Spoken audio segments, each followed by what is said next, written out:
Je m'appelle Luc Vermersch, je suis agriculteur à Ville-de-Marclay sur une exploitation de polyculture et d'engraissement de porc.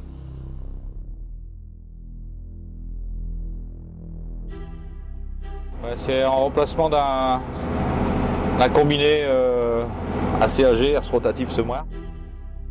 On est deux agriculteurs dessus. Bon, confort sur route, c'est pas lourd, hein. C'est comme une remorque à vide, quoi. Il y a quand même des bons pneus, donc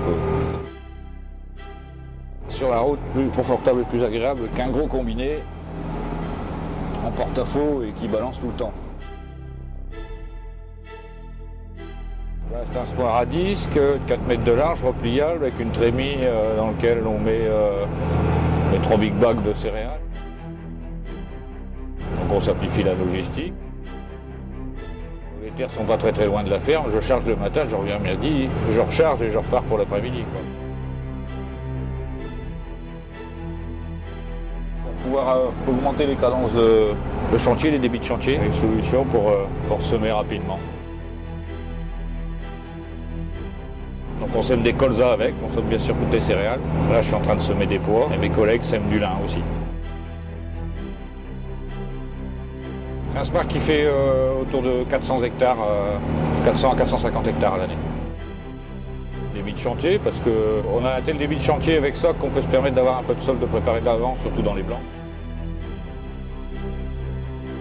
Pas de problème de régularité jusqu'à 12 à l'heure.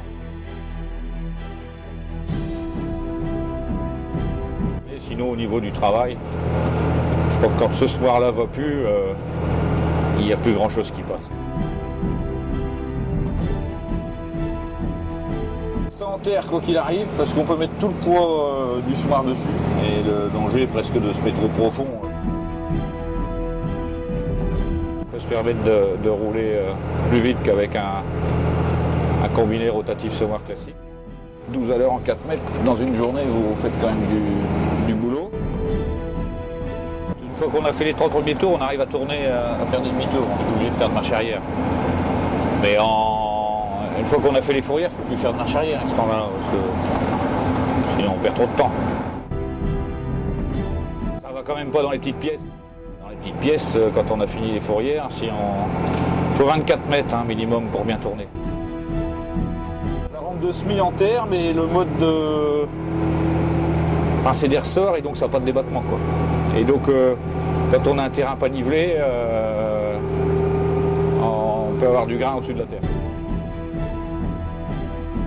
C'est un semoir qui va aussi sur la bourre, mais sauf que sur la bourre, il est très tirant du son poids. À vide, il doit faire 6 tonnes et demie.